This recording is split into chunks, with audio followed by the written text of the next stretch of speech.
కృష్ణా జిల్లా మచిలీపట్నంలో ఇద్దరు యువకులు మైనర్ బాలికపై అత్యాచారానికి ప్రయత్నించారు. మైనర్ బాలిక కాళ్లు చేతులు కట్టేసి పంపల చెరువుల వెనుక ఉన్న నిర్మానుష్య ప్రాంతానికి తీసుకెళ్లారు. అక్కడ ఇద్దరు యువకులు అత్యాచార యత్నం చేశారు. బాధితురాలు 8వ తరగతి చదువుతోంది.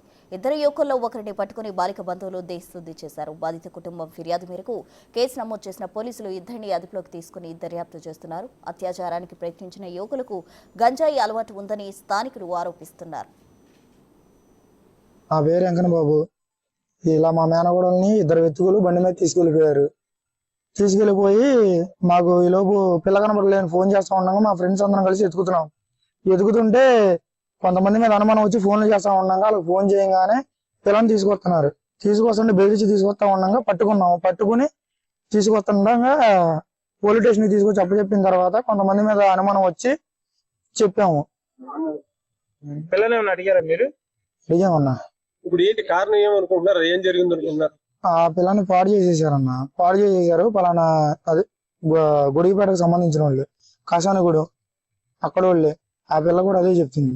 మచిలీపట్నం కాసానిగూడెంలో అద్దెకుంటూ నివాసం ఉంటున్న పాప జార్జ్ కార్నేషన్ లో 8వ తరగతి చదువుతా ఉంది. యువకులు నన్ను కాళ్ళు చేతులు కట్టి బండి మీద తీసుకెళ్లి నిర్మాణ ప్రదేశంలో నాపై ఇద్దరు అత్యాచారం చేశారనేది చెప్పడం జరిగింది. నేను ప్రత్యేకంగా కనుక్కున్నాను. కఠినమైన చట్టాలు వేసి వారిని శిక్షించాలని సిపిఎం పార్టీగా మేము డిమాండ్ చేస్తా ఉన్నాం. అదే సందర్భంలో ఈ కాలంలో మరి అంటే ఒక రకంగా గంజాయి సంబంధించింది, మాదక ద్రవ్యాలకు సంబంధించింది అనేకం ఇక్కడ చేస్తా ఉన్నారు. దానివల్ల యువత చెడిపోతుంది. వెంటనే అరికట్టాలని ప్రభుత్వాన్ని కోరుతా ఉన్నాం.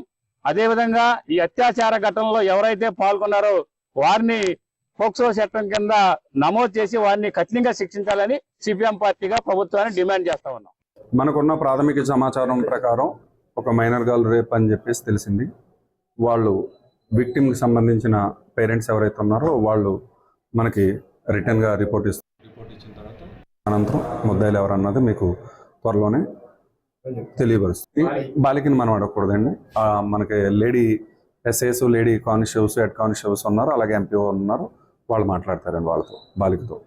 అలాగే వాళ్ళ మదర్ ఉంది, మేనత్ ఉంది, వాళ్ళు మాట్లాడతారు. వాళ్ళ ద్వారా మళ్ళీ మా లేడీ కానిస్టేబుల్స్ ఎవరైతే ఉన్నారో వాళ్ళ సమాచారం తీసుకుని మాకు తెలియపరుస్తారు. అదేవిధంగా వాళ్ళ పేర్లు కానీ ఏవి కానీ ఎఫ్ఐఆర్లో కూడా రావండి.